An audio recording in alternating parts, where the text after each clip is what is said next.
আপনারা কি কোনো প্রশ্ন করতে চান? Any queries?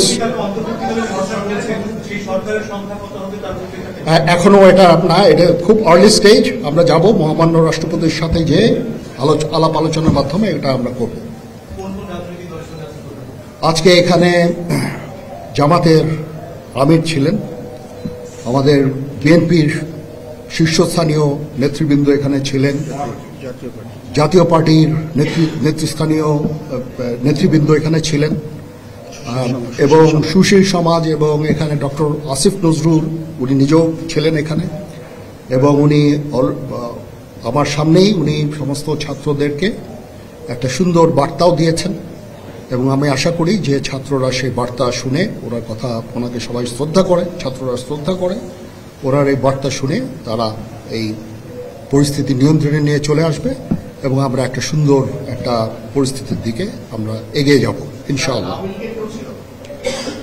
এখানে আওয়ামী লীগের কেউ ছিল না, না আওয়ামী লীগের কেউ ছিল না।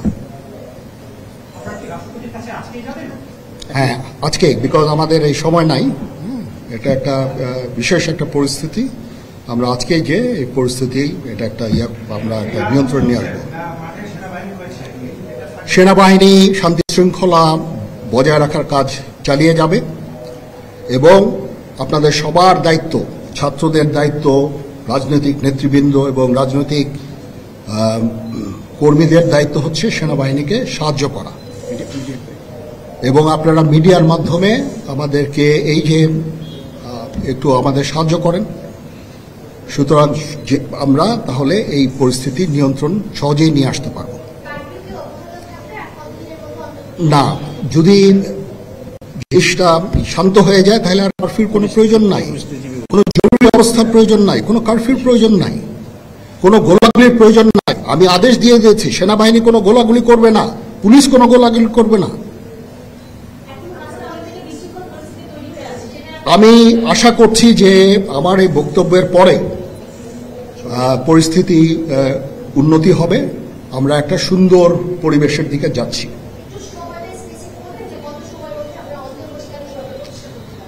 আমরা এটা না, আমি আজকে রাতের মধ্যে একটা আমরা সলিউশনে যাওয়ার চেষ্টা করব, বাট আমাদের হয়তো 2-1 দিন সময় দিতে হবে। এটা আমরা এখনো এটা টু আর্লি, আমরা যাচ্ছি যে আমরা কথা বলবো মহামান্য রাষ্ট্রপতির সাথে, আমরা একটা সুন্দর সলিউশনে আমরা পৌঁছাবো।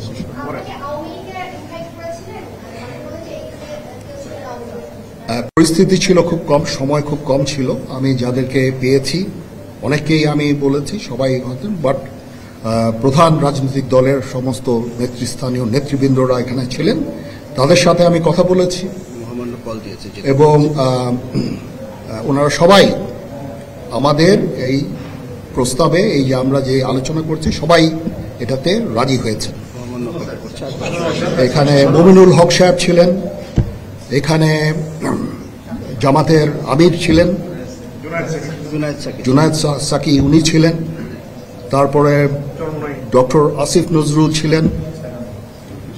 আমরা সবাই মিলে এবং সবাই আমরা এটাতে একমত পোষণ করেছি। এখন ছাত্রদের কাজ হচ্ছে যে শান্ত হওয়া এবং আমাদেরকে সাহায্য করা। আমি তো বলছি এতক্ষণ আমার এই বক্তব্যের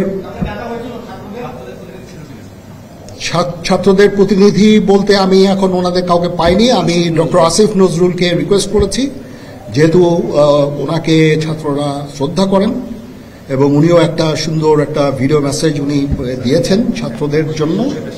আমি আশা করব যে এই ভিডিও মেসেজটাও কাজে হবে, কাজ দিবে। এইভাবে আমরা কাজ করে যাব। সবাই ভালো থাকেন, সবাই ভালো থাকেন, সবাইকে ধন্যবাদ। এখানে আপনারা যত প্রশ্ন করতে থাকবেন আমাকে দেরি করাবেন, it is too early, it's too early. আমরা কাজ করছি, আমাদের একটু কাজ করতে দেন, একটু সময় দেন, আমরা একটা সলিউশনের মধ্যে আমরা যাব ইনশাআল্লাহ। হ্যাঁ, আপনারা সবাই যারা আন্দোলনরত, যারা ছাত্ররা আছেন, আন্দোলনরত যত লোকজন আছেন, দয়া করে ঘরে ফিরে যান। সবাই ভালো থাকেন, আল্লাহ আমাদের মঙ্গল করুক। আল্লাহ হাফেজ।